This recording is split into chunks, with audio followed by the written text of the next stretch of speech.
While I lay in the hospital, my son leaned over and whispered, "Sign this, or lose everything." He thought I was too weak to reply, but when the nurse returned with the lawyer, his face turned pale. If this story already has you hooked, make sure to subscribe to the channel and comment where you're watching from. My name is Helen Monroe, and I am 70 years old. Life has tested me in many ways, but I never imagined the hardest test would come from my own son. After my husband passed away years ago, it was just Daniel and me. I worked 2 jobs, skipped vacations, and gave up so much so that he would have every chance at a better life. For a long time, I believed my sacrifices had built a bond no one could break. Daniel was a sweet boy when he was younger. He used to bring me wildflowers from the yard and say, "Don't worry, Mom. I'll take care of you one day." I kept those little notes in a box, and when times were hard, they reminded me why I kept pushing forward. But as he grew older, I noticed changes. His calls became shorter, his visits less frequent. And when he did show up, the conversations always turned toward money, property, and control. I tried to ignore it. I told myself he was just stressed, that life had made him impatient. A mother will always find excuses for her child. But the truth was hard to hide. He no longer looked at me with warmth. He looked at me with calculation, as if I were standing in the way of what he thought should already be his. Then came the day I was admitted to the hospital.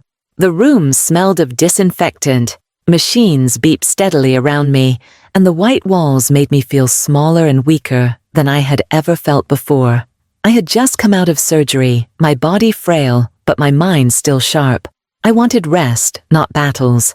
I wanted comfort, not conflict. That was when Daniel walked in, carrying papers under his arm. He didn't ask how I felt. He didn't hold my hand or smile.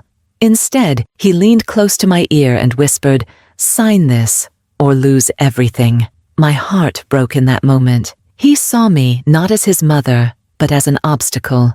He thought my weakness gave him power. He thought my silence meant surrender. But he had no idea that I was stronger than he believed, and that help was closer than he realized. The hospital room was quiet, except for the steady beep of the monitor beside me. I was lying there, weak from surgery, trying to gather my strength, when Daniel stepped closer with the papers in his hands. His face was tight, his tone sharp. "Mother," he said, "you need to sign these right now. If you don't, you could lose everything." I looked at him, my chest tightening. Lose everything? For decades, I had worked to build what little I had. I skipped meals so he could eat, worked double shifts to keep a roof over our heads, and put aside every penny I could to give him an education. Everything I had was already meant for him. Yet here he was, treating me like a stranger he needed to trick, not the mother who had raised him. "What is this, Daniel?" I asked, my voice soft but steady. He avoided my eyes. "Just paperwork," he muttered. "Legal stuff to protect you. But if you don't sign now, the bank and the state could step in. You'll lose control, and we'll lose everything. Do you want that?" I studied his face. His words sounded rehearsed, but his eyes betrayed him. This wasn't about protecting me. This was about taking control for himself. My hands trembled slightly. Not just from weakness, but from the realization that my son had turned my hospital bed into his battleground. "I'm tired," I whispered, buying myself time. "I don't understand what I'm signing." His jaw tightened. "You don't need to understand. Just trust me. Haven't I always looked out for you?" The sting of those words cut deep. For years I had looked out for him, not the other way around. Now, with his voice low and insistent, it was clear that trust was the very thing he was trying to exploit. As he pressed the pen into my hand, Nurse Allison walked in. Her presence brought me a small wave of relief. She smiled politely at Daniel, then looked at me, noticing the tension in my face. "Everything all right in here?" she asked gently. Daniel stiffened, but quickly forced a smile. "Everything's fine, just some papers for Mom to sign." Allison glanced at the documents in his hand, then back at me. Her eyes lingered on mine, and in that moment, I think she understood more than I could say. I managed a faint shake of my head, subtle enough that only she would notice. She gave the smallest nod before leaving the room, her expression calm but thoughtful. When she was gone, Daniel leaned closer. "Don't try to stall," he whispered harshly. "You're not in a position to fight me on this. You're weak." Just sign his words were a knife to my heart. Weak. I had been called many things in my life, but weak was never one of them. I had carried him through his childhood, buried my husband with dignity, and survived alone when the world felt like it was against me. I might have been lying in a hospital bed, but I was not weak. I placed the pen down on the tray and looked at him. "I need to rest," I said quietly. "Come back later." Frustration flashed across his face. He thought I would give in, that my frailty would make me easy to control. He leaned back in his chair, sighing loudly. "You don't realize how close we are to losing it all. If you don't act now, you'll regret it." Inside, I felt fear. What if he tried to forge my signature? What if he found another way to strip me of my rights? But beneath that fear was a growing sense of determination. I wasn't alone. Nurse Allison had seen something. She knew, and I had a feeling she wouldn't let this go. The hours passed slowly, filled with Daniel pacing the room, sighing and muttering under his breath. Every so often, he tried, again, to push the pen into my hand, but I resisted, repeating that I was tired, that I didn't understand, that I needed more time. Each refusal fueled his impatience, but each refusal also made me stronger inside.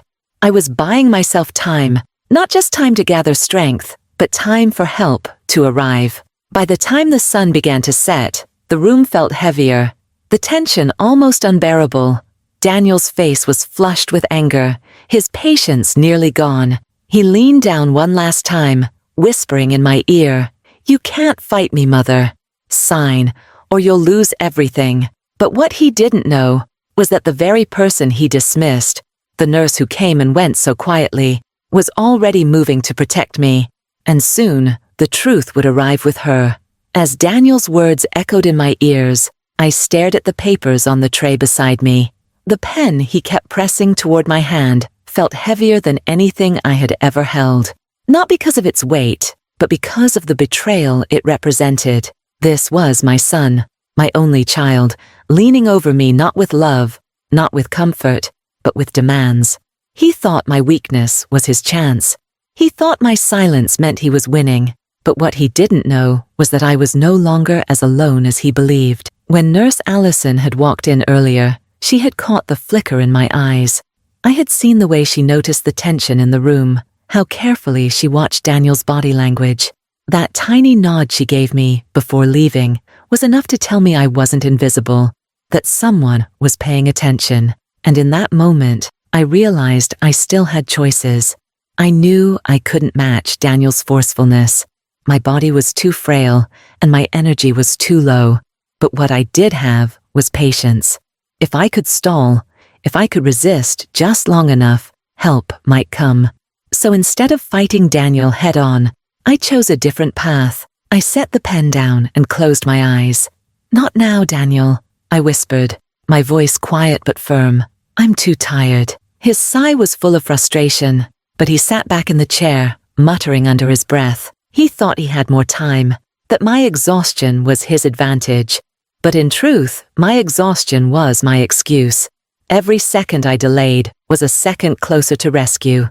Inside my mind, I rehearsed what I would do when help arrived. I knew Mr. Clark, our family lawyer, lived only a few miles from the hospital.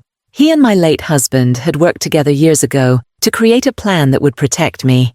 If Allison reached out to him, those papers Daniel was so desperate for me to sign would mean nothing.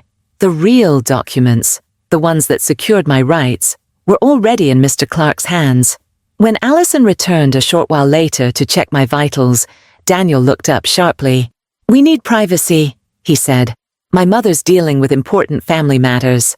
But Allison didn't leave right away. Instead, she looked directly at me and asked gently, "Do you need anything, Mrs. Monroe?" It was my chance. I summoned the little strength I had, enough to lift my hand slightly, and rested on hers as she adjusted the blanket. "Just someone I can trust," I whispered. Daniel rolled his eyes. "She's fine." he said quickly, trying to dismiss the moment. But Allison didn't take her eyes off me.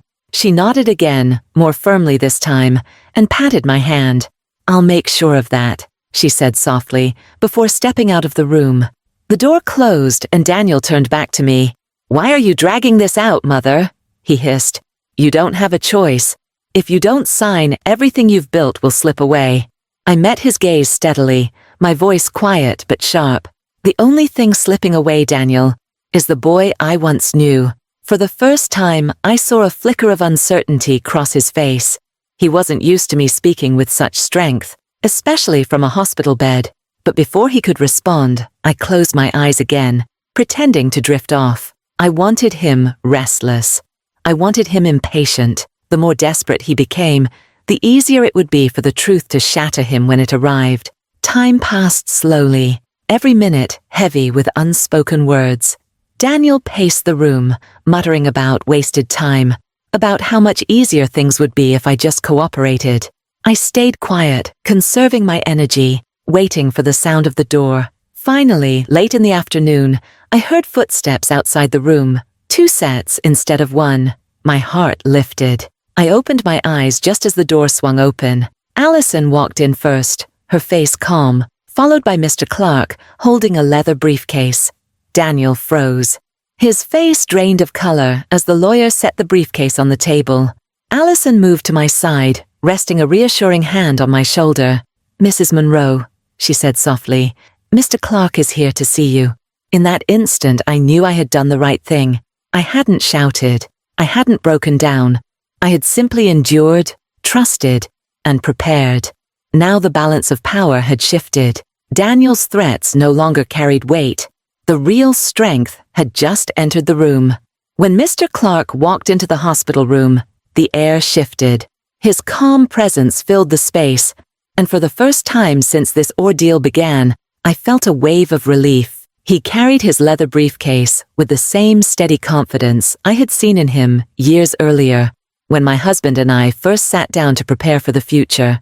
Nurse Allison stayed by my side, her hand light on my shoulder, her eyes telling me silently, "You are safe now." Daniel, on the other hand, stiffened in his chair.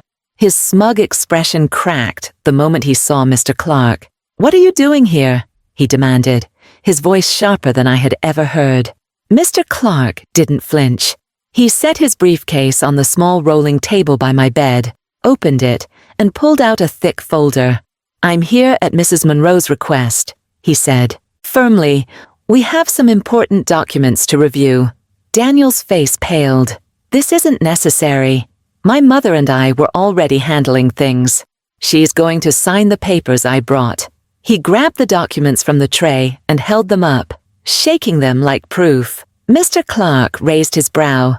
"Papers you brought? Interesting, because according to the legally binding documents your father and mother created, your mother has no obligation to sign anything you put in front of her. She retains full rights to her estate, her accounts, and her property." I watched as Daniel's hand trembled. The papers he had waved so confidently now seemed to burn in his grasp. He opened his mouth to argue, but no words came out. Mr. Clark continued, his voice steady and professional. "Your father made it very clear. In the event of his passing, Mrs. Monroe would remain the sole decision-maker until her death. Power of attorney, estate control, financial decisions, all of it stays with her. Nothing changes without her direct consent." The silence that followed was heavy, broken only by the steady beeping of the heart monitor beside me. Daniel's face drained of color, his earlier arrogance replaced by disbelief. "That can't be right," he stammered. "She's too weak. She can't manage this anymore." Mr. Clark's tone sharpened. "Weakness of body does not mean weakness of mind, and I can assure you, your mother's mind is as sharp as ever. The law recognizes her authority, and these documents prove it." He slid the folder across the table toward Daniel. "You're welcome to read them yourself." Daniel didn't move. He just sat there, staring at the folder, as if it were a weapon aimed at him. I found my voice then, quiet but strong. "Daniel," I said, and he finally looked at me. "You thought my silence meant you had won. You leaned over me and told me to sign or lose everything. But what you never understood is that I already signed years ago, with your father by my side. We planned for this. We protected what mattered. His mouth opened, but no words came. The boy who once brought me flowers, the man who now stood before me blinded by greed, was speechless. Mr. Clark closed the folder with a crisp snap. "This matter is settled," he said firmly. "Your mother has everything. You have nothing to contest." Daniel's shoulders slumped. The fight drained out of him as the reality sank in. For once the roles were reversed. He was powerless, and I was the one holding the strength. Nurse Allison adjusted the blanket over me and gave Daniel a look that carried quiet disapproval. She had seen his cruelty, heard his threats, and now witnessed his defeat. Her presence reminded me that kindness and courage always outshine greed. I looked at my son one more time. My heart ached with the weight of what had happened. I would always love him because he was my child, but I could no longer deny the truth. Love does not excuse betrayal. "Daniel," I said softly, "you didn't just try to take my rights.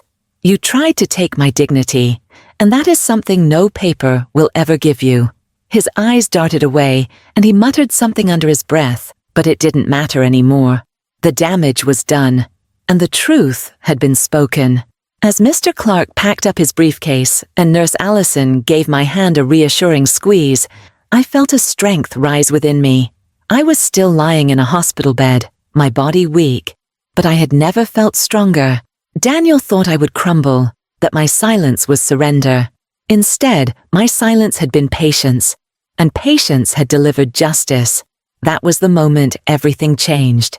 The son who thought he could strip me of everything had walked into the room with power in his hands, but he walked out with nothing but shame. When the door closed behind Mr. Clark and Nurse Allison, the room felt different. It was as though the heavy cloud that had been pressing down on me for days had finally lifted. Daniel sat slumped in his chair, silent and defeated, no longer the confident man who had barged in with papers and demands. For years, I had imagined my son standing tall and proud, carrying forward the values his father and I had instilled in him. But in that moment, all I saw was the damage greed had done to him. It was not just disappointment that filled me, it was grief. As I lay back against the pillows, I thought about the long road that had brought me to this day. I remembered the long nights when I went without sleep, so Daniel could rest peacefully. I remembered skipping meals so there would be enough food for him. I remembered tucking him into bed, whispering promises that I would always keep him safe, and yet here I was, realizing he had never seen me as the protector I truly was. He only saw me as an obstacle standing between him and what he thought he deserved. But instead of breaking me, this betrayal taught me something powerful. Dignity is not something that can be stolen. It must be surrendered willingly, and I refused to surrender mine. Daniel thought he could use my weakness against me, but he didn't understand that strength comes in many forms. My body may have been frail, but my will was unshakable, and that was what saved me. The following days in the hospital were quiet. Daniel visited less often, and when he did, he kept his distance. His conversations were clipped, his eyes avoiding mine. There was no apology, no admission of guilt, only silence where once there had been arrogance. I chose not to chase his words or demand his remorse. I had already won the battle that mattered. He had seen the truth, and he would have to live with it. Nurse Allison continued to stop by, always with a kind smile and gentle words. She reminded me that even in the darkest moments, there are still good people who choose compassion over cruelty. She had been my ally when I had no one else, and I silently thanked her every time she entered the room. Mr. Clark, too, called to assure me that all my rights remained secure, that nothing Daniel tried could undo what had already been set in place years before. Their loyalty reminded me that family is not always defined by blood. It is defined by love, respect, and trust. When I was finally discharged from the hospital, I returned home to a house that felt both familiar and different. The walls held memories of my husband, of Daniel's childhood, of the life we had built together. But now, those same walls also carried the echo of betrayal. At first, I wondered if I could ever feel peace in that home again. Then I realized that peace doesn't come from the building you live in. It comes from the strength you carry inside. And I had proven to myself that my strength was still there. I do not know what the future holds for Daniel and me. Part of me still hopes he will see the error of his ways, that he will remember the boy who once promised to care for his mother. But I have also accepted that I cannot control his choices. What I can control is my own. I can choose to hold my head high, to live with dignity, and to protect the legacy my husband and I built with love and sacrifice. If I learned anything from this experience, it is that silence does not mean surrender. Sometimes silence is simply patience, waiting for the right moment for truth to speak. And when truth speaks, it silences lies louder than any shouting ever could. I know there are many others who have felt betrayed by those closest to them. It is one of the deepest pains a person can endure. But if you are listening to this story, let my words remind you, never let betrayal take your sense of worth. Never let greed convince you that you are powerless. Prepare yourself, protect what is yours, and trust that your strength, whether quiet or loud, will carry you through. Daniel thought he had cornered me in that hospital bed, that he could force me to give him everything with a pen and a signature. But he was wrong. What he saw as weakness was actually resilience. And in the end, it was not his threats that won. It was my patience, my preparation, and my will. I may be 70 years old, but I walked out of that experience stronger than ever. Not because my body healed, but because my spirit refused to break. If this story inspired you, make sure to subscribe to the channel and comment below where you're watching from.